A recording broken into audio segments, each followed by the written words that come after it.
आता इथं सुद्धा 150-200 कोटीचे पुस्तकं विकले जाणार आहेत आणि या अनुयायाला तुम्ही कशी वागणूक देणार आहेत? चला निघा, चला निघा, ही वागणूक. आता मी येत होतो तर त्या ठिकाणी इंट्र्या करायला लागल्या लोकांना. अरे 5 दिवस तरी स्तंभ आम्हाला द्या ना.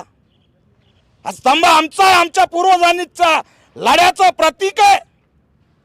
तुम्ही त्या ठिकाणी नियम लावताय नावल्या. 5 दिवसासाठी सुद्धा तुम्ही त्या ठिकाणी आम्हाला नियमाचा बडगा दाखवताय. काय वागणूक देताय तुम्ही अनुयायांना? ही पद्धत आहे. आणि किती दिवस चालणार आहे हा लढा?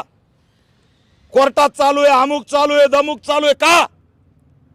जर तुमचं राम मंदिर भावनेच्या आधारावरती तुम्हाला मिळत असेल, ज्याच्या उत्खननामध्ये फक्त गौतम बुद्धांच्या मूर्ती आणि स्तूप निघलाय, ते राम मंदिर इथल्या बहुसंख्य भावनांच्या आधारावरती जर त्यांना मिळत असेल तर करोडो लोक अनुयायी या ठिकाणी अभिवादन करायला येतात.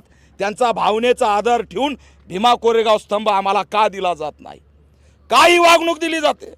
दरवेळेस मागण्या करायच्या आणि मग जागा तुम्ही देणार. हे किती दिवस सहन करायचं? याच्यावर ठोस भूमिका कोणी घेणार आहे की नाही? दरवर्षीचे अतिशय भयानकपणे सुरू आहे आणि ही खतखत समाजामध्ये आहे. काय आपलं मत आहे? आरोपी डांगरा आहे.